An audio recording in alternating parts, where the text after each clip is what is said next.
What's good, guys? Fantasy Joe back here with my quarterback rankings. Going to discuss these guys, why I have them ranked accordingly. If you guys are new to the channel, make sure you hit that subscribe button, hit that like button. If you have any questions or comments, drop them in the comment section down below. I'll respond as always. Just posted my running back, wide receiver rankings, so you guys can check those out. My wide receiver league winners, my quarterback league winners are up. Running back league winners coming soon, so check all that stuff out. Let's talk quarterback. So my number one quarterback is Josh Allen. Reason being, he's got a great talent around him. Very talented, has thrown 36 and 37 touchdowns the last 2 years. Also brings a ton of rushing upside to him, which a lot of these big-time quarterbacks just don't carry that same type of upside. Last year rushed for well over 500 rushing yards. I think that's kind of his baseline. I think he'll run for 500 this year. A lot of these other guys are looking for 300-plus yards, somewhere around there. But Josh Allen not only rushes for a lot of yards every year, also has a high percentage of the goal line carries for them. They really haven't brought in a big back. They did draft James Cook in the second round, but he's 199 pounds. So I think Josh Allen will continue to get some work on the goal line and continue to score rushing touchdowns and score a lot of rushing yards and just have a lot of high passing volume in general. That's why he's my QB1. QB2, Justin Herbert. Only reason I have him at 2 over Josh Allen, or below Josh Allen, is mainly the rushing difference to me.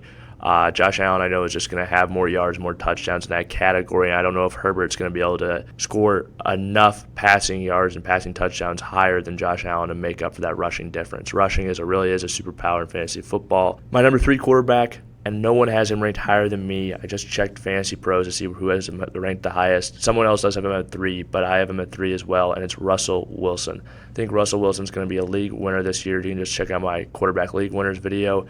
Reason being, he brings that rushing upside to him. 2020, he had 500 rushing yards basically every year except for last year. He's had 300 most years. I think that he gives you that. He's got awesome weapons in Denver, as well as being a more pass-heavy scheme compared to Seattle, who is very run-heavy, best offensive line of his career. They're going to run with higher pace. I just think he's going to have a phenomenal year for fantasy football. And where he's going to drafts right now, I think he's a great draft pick. My number 4 quarterback is Jalen Hurts. Hurts had a ton of rushing production last year, ran the ball a ton around the goal line as well, which definitely helped boost his stats. I think he'll continue to do both of those things. He's got a good offensive line. They added A.J. Brown, another year in this system. I just think a lot of the arrows are pointed up for Jalen Hurts. He got hurt at the end of last year, which ticked down his rushing a little bit, but before then he was at almost 60 yards per game rushing. I think that trend will continue. He'll continue to have a lot of yards on the ground, a lot of rushing touchdowns, and if you can just boost those passing baselines with a talented wide receiver like A.J. Brown, he could be absolutely dynamite for fantasy football this year. My number 5 quarterback is Lamar Jackson. I think Lamar would probably be flip-flopped with Jalen Hurts if they didn't go out and trade Marquise Brown. Also, I think they'll be more run-heavy than they were last year. I think of some of Lamar's production last year just became because they were so much more pass-heavy than they traditionally are, so that's something to keep an eye on. But yeah, I still really like Lamar Jackson. I think he's a great pick in drafts, honestly.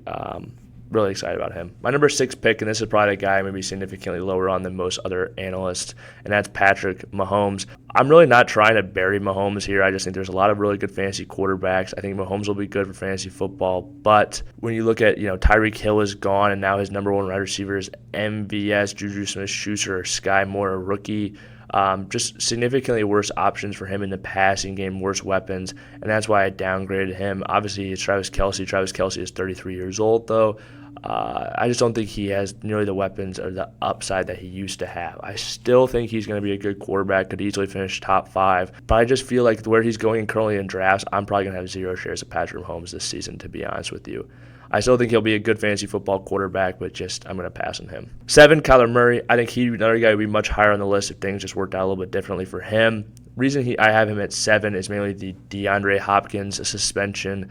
I just don't know how good he'll be at the beginning to start your season, and the start of your season is just so important for fantasy football. He obviously has dominated in the past, the beginning of the seasons, mainly because he's been healthy for that rushing upside, and maybe he just runs the ball more and is very, very good for fantasy football. I'll say this, if DeAndre Hopkins was starting the season healthy, or they brought in more besides just Marquise Brown, maybe drafted a receiver and brought Marquise Brown, although I do think Marquise Brown's a big-time upgrade for the offense, Kyler Murray would probably be my number 3 quarterback or number 4. He'd be much higher, so he'd be a guy I might be looking at to trade if he's healthy post-week 6, trade 4, I mean. But yeah, just subscribe and I'll let you know who my trade targets will be when that time comes. My number 8 quarterback is Trey Lance. Really like the upside Trey Lance provides this year. He's got great weapons around him in Deebo Samuel, George Kittle, and Brandon Ayuk. A lot of explosive players that can do great things with the ball in their hands and can get open for him. Kyle Shanahan drafting up plays for him. Last year they had over a 70% expected completion rate, so a lot of high percentage throws for Trey Lance to step into. Kyle Shanahan's already had a rookie quarterback finish top 5 in fantasy football. Trey Lance isn't a rookie. He's had one more year to learn the system. Provides a ton of rushing upside, had 1,100 rushing yards in a single season in college and averaged about 60 yards a game in his starts last year, a lot of carries as well. So I just really like the upside that he provides this year. I view him kind of as Jalen Hurts from last year.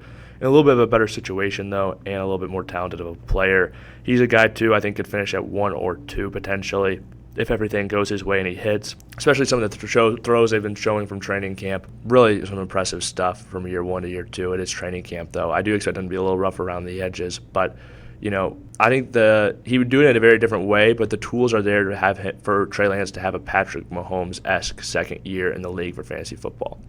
9, Dak Prescott.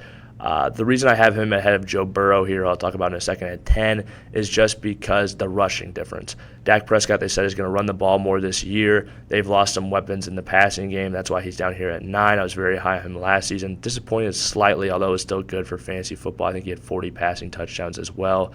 Broke a Cowboys record. If he didn't have 40, he was at like 39. He was very close, I know. But yeah, I just think he'll get more done running the ball, more rushing touchdowns than Joe Burrow, who I do really like this year.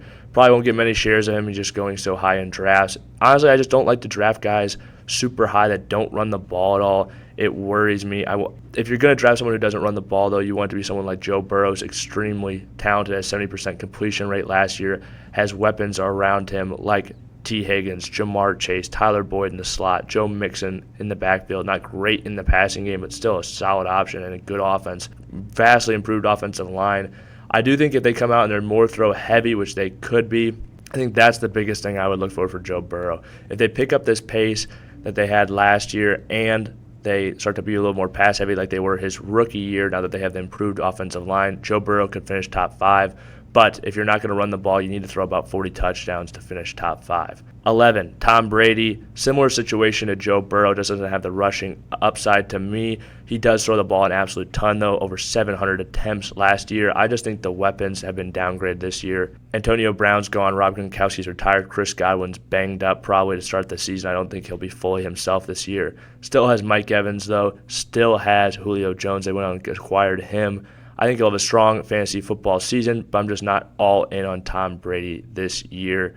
I still think he'll finish easily as a QB1, but just don't know if he has quite the upside. You need him to have a monster season like he had last year, and I think he'll be worse than he was last year statistically.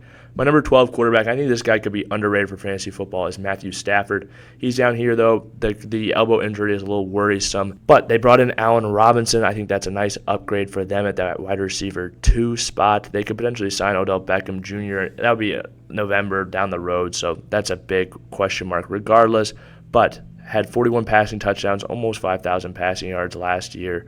Really a dynamite season, gets a lot of volume as well. I think year 2 in the system, he might be even better if he can stay healthy with that elbow. But it'll be interesting to see. I think he's a guy, might be going a little too late in drafts. I think him, Joe Burrow, and Tom Brady, like any of these 12 quarterbacks right here, even Kirk Cousins too.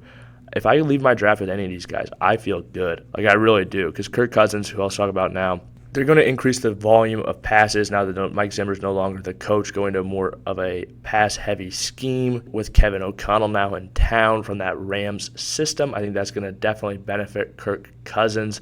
We've seen him throw for big-time yardage years and have great fantasy finishes when they were more pass-heavy in Washington. He's got great weapons around him. Justin Jefferson's obviously a star. Adam Thielen's still a solid player, can run great routes, get open in the red zone, etc. So I really like the upside that Kirk Cousins provides this year, and you can give him a really low rate. My number 14 quarterback is Derek Carr. Talk about improved weapons as Devontae Adams. Darren Waller's still there. Hunter Renfro's still there in the slot. Gets Josh McDaniels in. I think he will be good for fantasy. I just don't know if I'm willing to take Derek Carr in my top 12. I would take Cousins above him. I do think he's got better weapons than Cousins, but I just worry about Derek Carr really being elite. Like, is he going to be a difference maker for fantasy football? That's what really I question. And if you're not going to be a difference maker, I just don't want to spend the draft capital on you. I don't know how you're going to return, really. He could easily be, quarterback 8, but I'm really looking for somebody I can draft that can finish as QB5. Round out my list is Tua Tagovailoa.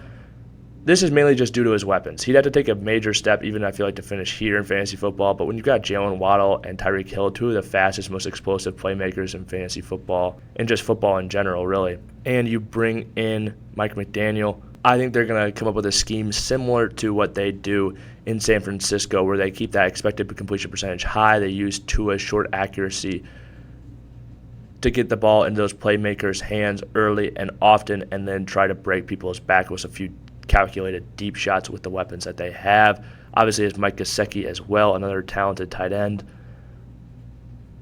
Tua's more interesting to me in 2 quarterback leagues. Obviously, I don't mind taking him in a 2 quarterback league at all with the weapons he has around him. But like I said, he'd have to take a big jump just to finish here at 15. But with the weapons around him, I think he does offer some upside.